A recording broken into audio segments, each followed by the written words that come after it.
Most officers think that's good enough for edged weapons too.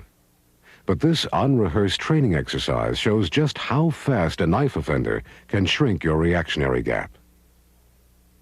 Here, officers have been told to investigate suspicious circumstances at night in a warehouse and react to what they find. At first glance, this officer's distance from the suspect looks safe enough. But an attacker can easily cover this distance faster than most officers can draw their guns.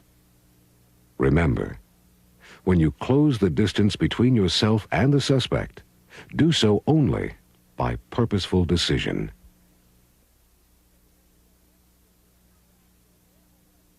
In fact, at close distances, your only realistic option for controlling a suspect is empty-hand tactics. Yet when officers are asked how they would control a knife attacker, they usually say, "I'd shoot him," forgetting that they may not have time to in reality. Here, still unrehearsed, is what really happens when officers assume they can automatically use deadly force against a knifer. They stand their ground and try to draw.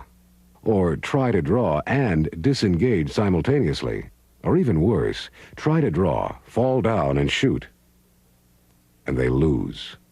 Because time and distance work for the offender and against the officer. With a reactionary gap of about 1 foot or less, it's impossible for you to react quickly enough to even touch your holstered sidearm once the attack begins. At about 5 feet, the average officer can't even get his sidearm unholstered.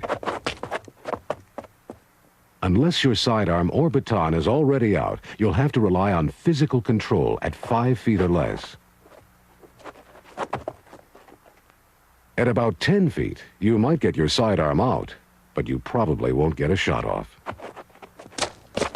A suspect with a knife can close 7 paces and deliver deadly force in less than 1 1/2 seconds. For the average officer to deliver 2 rounds against an attacker who starts moving at 10 feet, the sidearm must already be drawn and ready to shoot. At about 15 feet, your chances get a little better if you're alert, anticipate danger, and are skilled with your equipment. But to deliver 2 rounds center of mass, your hand would already have to be on your sidearm when the attack begins.